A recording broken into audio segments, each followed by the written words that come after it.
Hello guys, hello, this is for Leo. Leo, welcome dito sa aking channel, Kapalaran 888. Welcome. Alamin natin kung anong messages, vibration, gabay energy para sa lahat ng Leo. This is general reading, so I hope na makinig kayo dito. Wow, great fortune din. Okay, congratulations Leo ha. This is from second week na siya ng June, so June 8 to 14. Okay. Concern. Let's check.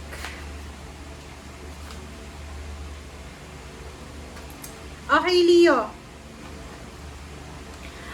Yung first two cards natin dyan, sinasabi ng barahan na wala kang dapat na alalahanin ngayong linggo, Leo. Kumbaga, marami kang mga, yung iba, lalo na kung medyo may edad ka na, nasa 50 plus ka na, or pwedeng yun, nasa 50 plus na Leo, lalaki ka man or babae, may isa ba or wala, single or married.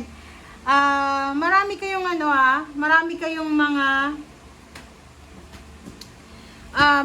mga concern, okay? Marami kayong concern sa buhay na wala kayo, yung like, ito yung iniisip mo sana sa future ganyan ganito, ano kaya mangyayari sa future, ganyan.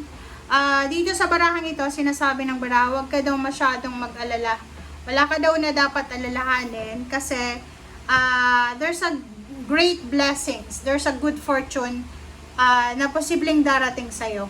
Okay? So, wala ka daw na dapat alalahanin, lalo na sa future mo. Okay? So, mag-focus ka lang, Leo, sa kung anong nangyayari sa'yo sa ngayon. And, sinasabi ng great fortune na to na isang napakalaking swerte, napakalaking biyaya, pagpapala, huge talaga siya, enormous blessings ang posibleng darating sa'yo, Leo. And yung blessings na yan ay pera. Okay? Pwedeng promotion, salary increase, kung isa kang freelancer. Okay? Kung freelancer kayo guys, sinasabi ng baraha sa inyo dito na posibleng, kung ano man yan, kung ano man yan na business nyo, ay posibleng magdadala yan sa inyo ng sobra-sobrang blessings. Okay? Alright, so let's check guys.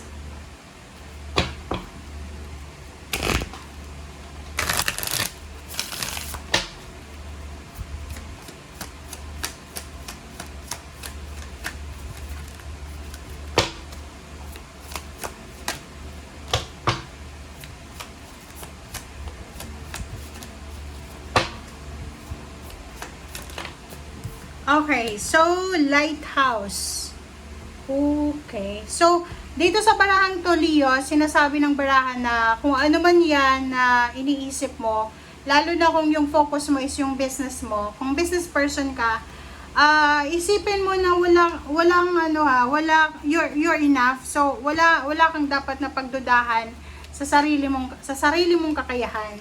Okay? Kasi minsan, 'di ba, pag halimbawa na may mga plano ka sa buhay na hindi natutuloy, parang may mga nahahanggang plano, parang feeling mo kailangan mo nang itigil, 'di ba? So, and for the moment, sabi ng baraha sa'yo dito, no, wag mong titigil.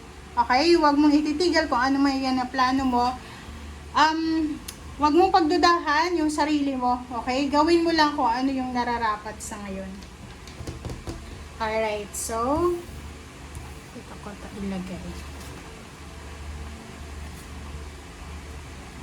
Okay guys, this is for Leo. Pasensya na Leo kung gumagalaw .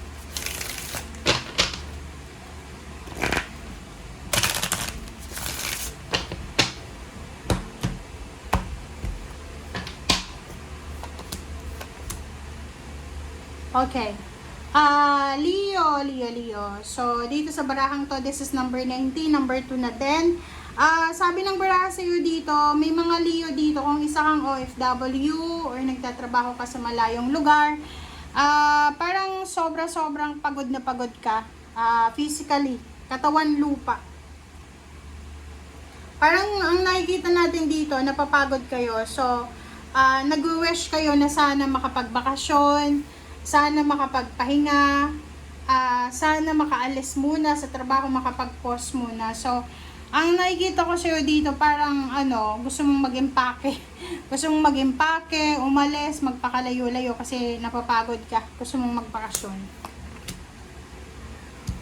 Okay, 47, 7, 8, 9, 10, 11. Nakikita ko sa'yo dito, kung babae ka na Leo, mag-iingat ka sa mga narcissistic na tao kasi talagang may mga tao na nakapaligid sa'yo na pwedeng hindi sila, kumbaga na-overpower mo sila. So, pwedeng i-judge ka, pwedeng gawan ka ng kwento, pwedeng siraan ka, or parang i-trigger yung emotion mo. So, you need to be careful.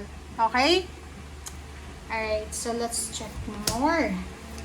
5 na din to. So, wow. So, sinasabi ng baraha sa'yo dito na may mga occasions. There's several occasions, guys, for this year. So, every month ka ata may okasyon.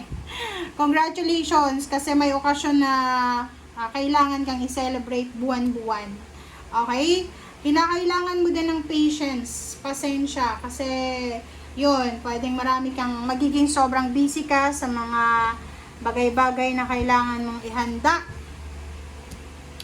Sa love life mo, Leo, kailangan mo din maging mapasensya. Kasi baka baka matrigger yung emotion mo. Kasi sa sobrang busy nyo, pag busy kasi yung isang tao, wala na kayong oras para sa anak, sa pamilya, lalo sa love life. Pwedeng yun yung maging rason para mag-away yung mag-asawa, mag-boyfriend, girlfriend. So, kailangan ng pasensya, kailangan ng understanding sa bawat isa.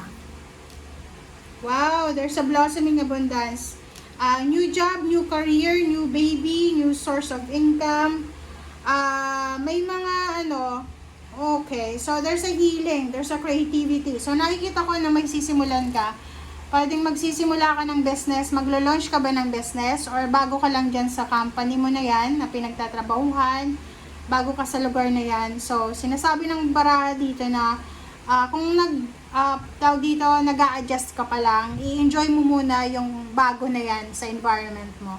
Okay? Kung ano man daw yan na ginagawa mo sa ngayon, sigurado na magdadala yan sa'yo ng fruitful harvest sa future.